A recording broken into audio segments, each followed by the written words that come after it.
about having that, about having luck. I feel like I was born under a lucky star, and that I'm,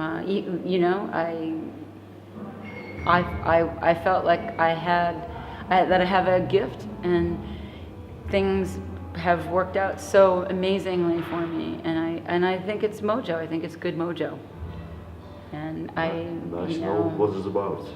Yeah, so it's luck, and they call it a nation sack.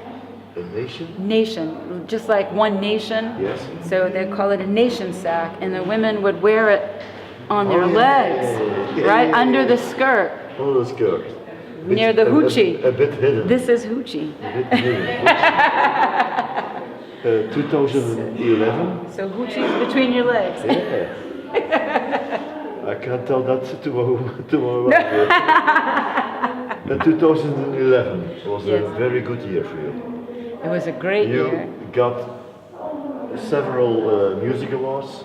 Well, starting in 2010, because in 2010 I recorded "Still the Rain" with Dennis Walker it's and because Ellen. Of that album, yes. Well, two things happened. One is that I performed in the International Blues Challenge. I entered that competition. Yeah. And it was my first time competing at the International Blues Challenge. And in Portland, there's several rounds of competition. And so I went to Memphis, and I just thought, I'm going to do it for the fun. And I couldn't believe when we made it to the finals, which was amazing. And I would have been happy with just that, just like I made it to the finals. And then we came in second place at the International Blues Challenge. Grady Champion won. How funny! But just because his name is Champion, But so that happened in January of 2010, and then the record came out in April of 2010. Still the Rain. Still the Rain. And in December of 2010, I found out I was nominated for 3 Blues Music Awards. Yeah. And female artist. Best Contemporary Blues Female Artist, Best Contemporary Album, and Best Song. So, and Buddy Guy won everything. He even had a better dress than I did. Buddy Guy won for Best Album and Best Song. Was it your breakthrough that year, or? Well, no, because even from the beginning with Lucky Girl, it went to #1 on XM Radio Bluesville. Yeah. Which is a really difficult thing. We were calling Bill Wax and saying, "Did you hear the record? What did you think?" And then Still the Rain went to #1 on XM Radio Bluesville. So that was an incredible exposure, and a lot of people were going, "Who? Who is this? Who is this person? Where'd you come from?" And I was 49. So I can say we ain't see nothing yet. No. I pay a lot of attention to the people who came before me, who are better than I am. I listen from them. I feel like a sponge. That's not black and white. And every day I want to learn more and get better. So I try to always do better and better every chance I can. And this show, this is a high watermark. I have to go even higher. I have to do even more. And fortunately, there's a million songs that I listen to that touch me and grab me. And I work with incredible musicians, and they're very patient with me, and I learn so much from them.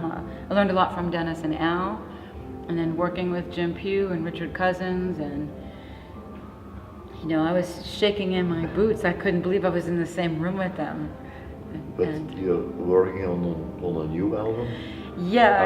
I have 10 Miles of Bad Road. You're on schedule? So do you want me to tell you the story of 10 Miles of Bad Road? Yeah, in a few minutes, yes. Okay. Because you're working on the album. I am working on the album. It's amazing. It's amazing. It's really amazing. When can we accept it, or when will it be released? I'm hoping that I'll finally get in the studio this summer, in July or August, and have it out. What happened was it's a self-release. I'm doing it without Yeah. a label on my own. And so I've been raising the money for it. And when I was originally scheduled to do the record, I didn't have all the funds. And my goal had been to do But you have three the songs. original songs. Yes. Yeah, the songs.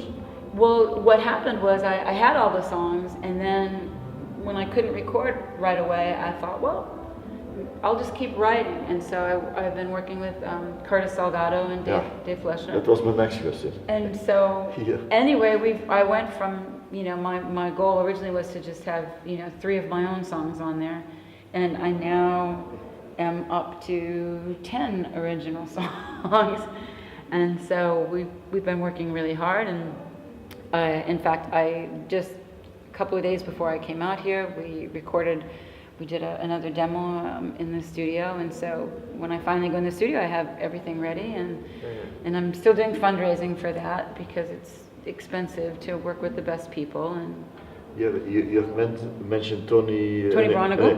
Curtis Salgado. Curtis Salgado. And Tony Bronigal. Yeah. So do they determine the style of the album? No. Or no? No, I determine Because I am style. From outside, so for me, they often mention names, but you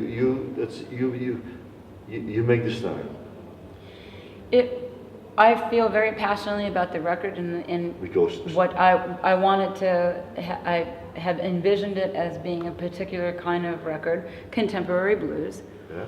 And I wanted to do a bit more R&B, a little bit more soul, and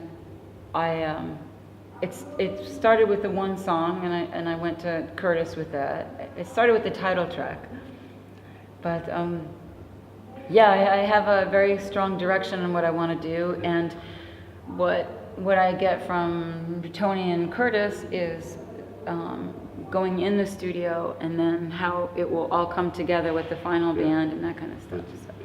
You make the style. Yes. Yeah.